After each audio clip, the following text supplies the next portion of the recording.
Populist, protector, punisher, and problematic. Those are just a few of the words that have been used to describe Rodrigo Duterte, the 16th president of the Philippines. His straight-talking, no-nonsense style of leadership has made him a hero to many in the Philippines. If I think that you should die, you will die. I'd be happy to slaughter him.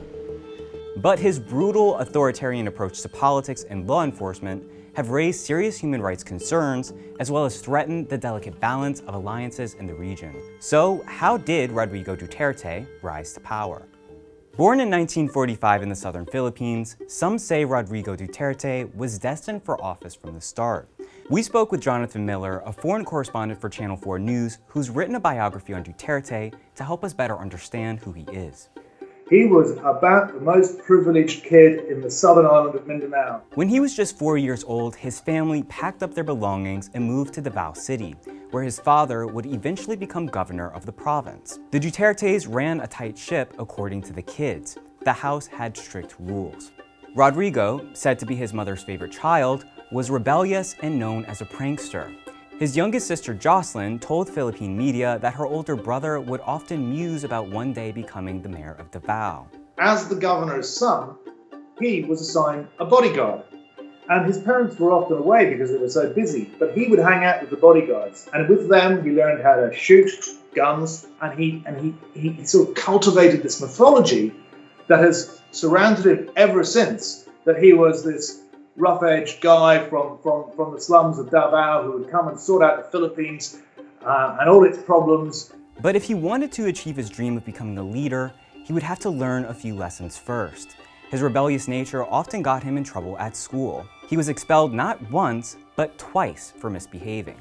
His father called him a bugoy, which is a word in the language that they use in the southern Philippines, which means hoodlum. Then in 1968, something would happen that would shake 23-year-old Rodrigo into shape: the death of his father. Duterte became determined to become a leader. He went to law school in 1968, but like much of his life, this success was also riddled with troubling details. In his final year of law school, Duterte shot and wounded a fellow student that he accused of being a bully. Duterte never faced criminal charges. Despite this, he became a lawyer in 1972 and got married a year later. Over the next few years, Duterte would prepare to enter into the public sector. First, he set his sights on Davao City. In the 1970s and 80s, Davao City was known as the murder capital of the Philippines. It was an incredibly dangerous city where communist insurgents and government forces would openly kill each other in broad daylight. Duterte wanted to stop this by any means necessary. So he became a prosecutor for the city from 1977 to 1986. He worked to rid the city of criminal activity. He was so determined to lock up the very people he blamed for Davao City's crime rate that he was willing to do whatever it took, even if it meant breaking the law himself.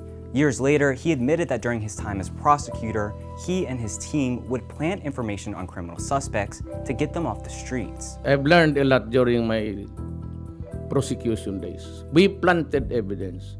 We arrested persons, but we released them, but telling him that it was this person who squealed on him. This ruthless style of accomplishing his goals made Duterte a popular figure among Davao's population and would become a common trend throughout his life. He rose to power because he said he would get down and dirty to sort out the problems. And then in 1988, he achieved his childhood dream, becoming the mayor of the city that he grew up in. He was elected on a platform focused on restoring peace and stability in Davao City. But shortly after he became mayor, bodies began to pile up in the streets. An armed vigilante group known as the Davao Death Squad began killing small-time drug dealers and petty criminals. Allegedly, the group also targeted Duterte's political opponents. And pretty much scared the living daylights out of everybody in Davao so that everybody sort of behaved. Davao City remains the murder and rape capital of the Philippines. But he continued to be re-elected. He was mayor of Davao for 7 terms, becoming one of the country's longest-serving mayors. And his brutal campaign to stomp out crime only escalated as his time in office grew. More than 1,400 people are believed to have died at the hands of the Davao death squads, including an outspoken Duterte critic and journalist. Years later, a former police officer who led the death squads came forward and accused Duterte of giving him the orders to kill. Duterte denied these allegations, saying they were lies. All the while, Duterte was having trouble at home. His marriage was dissolving. But in the Philippines, one of the only countries in the world to ban divorce, Duterte had to undergo a psychological assessment for the annulment of his marriage to be recognized by the state in 1998. That report was later leaked to the press, and it concluded that Duterte had a, quote, narcissistic personality disorder and a, quote, pervasive tendency to demean, humiliate others, and violate their rights. Nonetheless, he continued to impose his political will. And now, Duterte, a man who never lost an election, had a larger dream. A dream of taking his iron fist style of leadership nationwide. In 2015, Duterte announced his campaign to become the president of the Philippines. And he promised that if he was elected, he would execute 100,000 criminals and dump their bodies in Manila Bay. And he wasn't joking. Leading up to the presidential election, he even claimed responsibility for a number of extrajudicial killings, which drew little public criticism from other elected officials. Quite possibly because they knew his campaign for presidency was nearly unstoppable. And in May 2016, Duterte finally did it. He won the presidency in a landslide victory. And he did exactly what he said he was going to do during his campaign. He took his brutal Davao City anti-crime campaign nationwide, rebranding it as his war on drugs. From day one, he launched into what became known as his war against drugs. And very quickly, a lot of people began to die in very nasty ways on the streets of the Philippines. It allowed police officers and armed militias to work and kill with near impunity. In destroying and perhaps killing the criminals, I will be there for you. I will never allow any military man or police to go to jail unjustly for performing his duties. That you have my.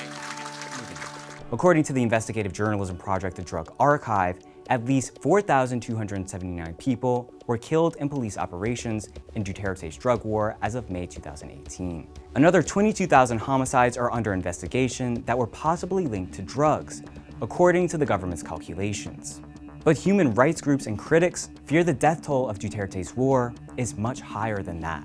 The president even joyfully compared his campaign to kill drug offenders to Adolf Hitler's extermination of millions of Jewish people. Hitler massacred 3 million Jews. Now, there is 3 million drug addicts. There are. I'd be happy to slaughter them. Despite this rhetoric, or maybe because of it, Duterte has been an incredibly popular president at home, enjoying as high as a 91% approval rating at times. The one promise that he certainly hasn't broken was that the streets would flow with blood in the Philippines. Regardless of the negative international response, Duterte remains determined to continue his bloody campaign until the very end. My campaign against drug will not stop until the end of my term. That will be 6 years from now, until the last pusher and the last drug lord are... Only time will tell how long Duterte will hold on to power. How do you think he'll be remembered? Let me know in the comments below and on Twitter. Thanks for watching Now This World.